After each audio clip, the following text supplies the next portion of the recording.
ولسه بتستخدم فوتوشوب عشان تعمل سايت اناليسيز لمشروعك، فخليني اقولك بصراحة كده انك بتضيع وقتك.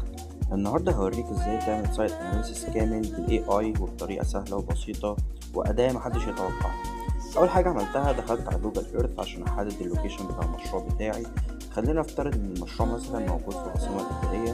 بدأت ألف لحد ما وصلت للمكان وبعدها عملت هايلايت بالأرض على اللون الأصفر عشان أحددها بالظبط. بعد كده دخلت على شات جي بي تي وبدأت أتكلم معاه واحدة واحدة. قلت له إني محتاج أعمل برومبت بيعمل تحليل موقع في مصر، يعمل انسايد اناليسيز لحركة الشمس والاكسبيريتي بتاعت الأرض. وفعلا جهز لي البرومبت بشكل احترافي جدا. وهنا بقى بدأت المفاجأة. أخدت البرومبت ده ودخلت على كاب كات، وعايز أقولك إن كاب كات منزل أداة مجانية بالاي اي عشان تعمل جنريت الحاجات اللي أنت محتاجها.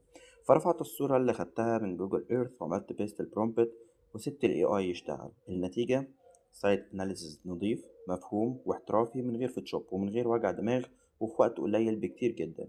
سيبك من الكلام ده، هسيبك تحكم بالنتيجة بنفسك. ولو عايز البرومبت والشرح بالتفصيل اكتب لي كومنت.